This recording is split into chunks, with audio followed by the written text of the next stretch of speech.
क्या आप जानते हैं कि मालवा के परमारा कौन थे? यह शाही वंश किस प्रकार भारत के इतिहास में एक महत्वपूर्ण भूमिका निभाता है? इस वीडियो में हम मालवा के परमारा शासकों के बारे में जानेंगे, उनके युद्ध, विजय और सांस्कृतिक योगदान को समझेंगे।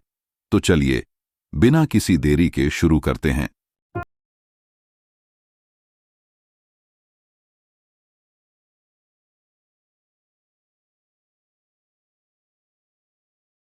परमारा शत्रुओं का संहारक मालवा पर शासन करते थे, जिनकी राजधानी धारा मध्य प्रदेश थी। ज्ञात सबसे पहले परमारा राजा उपेंद्र थे।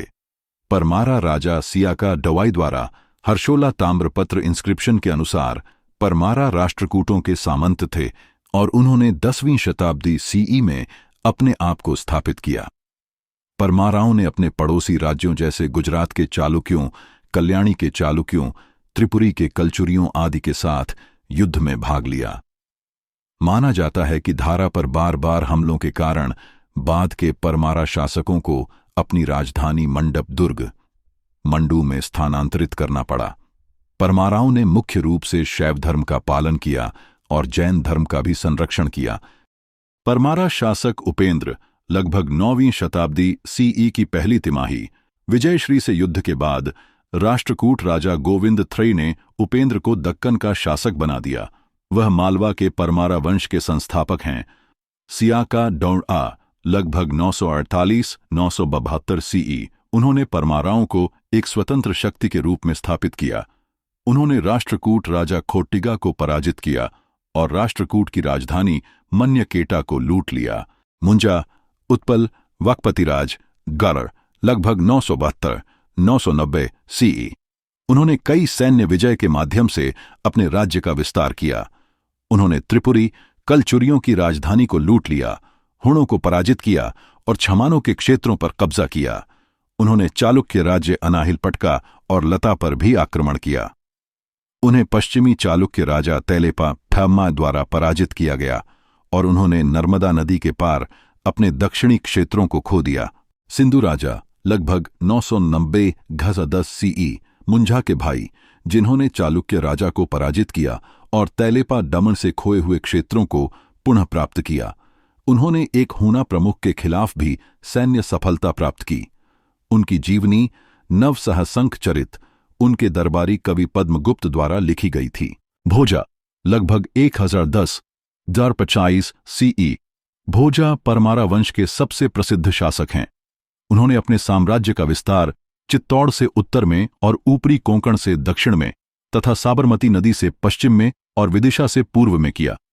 भोजा ने चालुक्य राजा जय सिंह डमण के खिलाफ राजेंद्र चोल और गंगे देव कलचुरी के साथ एक गठबंधन बनाया। भोजा ने परमेश्वर परम भट्टारक का शीर्षक ग्रहण किया, जो परमादेव के शीर्षक के समान है। हालांकि वह पूर्व की ओर अपने साम्राज्य का विस्तार नहीं कर सके, क्योंकि उन्हें चंदेल राजा विद्याधर से मजबूत प्रतिरोध का सामना करना पड़ा। लेकिन उन्होंने चंदेल साम्राज्य के सामंतों, डूबकुंड के कछपाघातों के बीच अपना प्रभाव स्थापित किया। यह माना जाता है कि भोजा ने हिंदू शाही राजा आनंदपाल का समर्थन किया था, जो गजनवी के खिलाफ लड़ाई लड़ रहे थे। वह 1043 सीई के आसपास महमूद के गवर्नरों को थानेश्वर, हंसी और अन्य आसपास के क्षेत्रों से उखाड़ फेंकने वाले हिंदू गठबंधन का भी हिस्सा थे। वह एक बहुज्ञानी थे और उन्होंने व्याकरण, कविता, रसायन, योग आदि पर लिखा। उन्होंने धारा में सरस्वती का मंदिर बनाया और संस्कृत अध्ययन का केंद्र स्थापित किया। उन्होंने भोजपुर शहर की स्थापना की, भोजेश्वर मंदिर का निर्माण किया और उस क्षेत्र में 3 बांध बनाए। लक्ष्मीदेव लगभग 126-144 सीई नागपुर प्रशस्ति इंस्क्रिप्शन के अनुसार लक्ष्मीदेव ने कई सैन्य सफलताएं प्राप्त कीं। ज्ञात अंतिम परमारा राजा महालका देव को दिल्ली के अलाउद्दीन खिलजी की सेना ने लगभग 1305 सीई में मार डाला। हालांकि कुछ प्रमाण बताते हैं कि महालका देव की मृत्यु के बाद भी परमारा शासन 1310 सीई तक कम से कम मालवा के उत्तर पूर्वी भाग में जारी रहा। एक बात की इंस्क्रिप्शन में उल्लेख है कि क्षेत्र को लगभग 1338 सीई में दिल्ली सल्तनत द्वारा जीत लिया गया था। तो दोस्तों, अब आप मालवा के परमारा शासकों के बारे में और अधिक जान गए हैं। क्या आपको यह वीडियो पसंद आया? अगर हाँ, तो कृपया लाइक करें, शेयर करें और हमारे चैनल 5 मिनट नॉलेज 1 को सब्सक्राइब करना न भूलें। आपके विचार और सुझाव हमें कमेंट्स में जरूर बताएं। धन्यवाद और अगली बार एक नए ज्ञान के साथ मिलते हैं।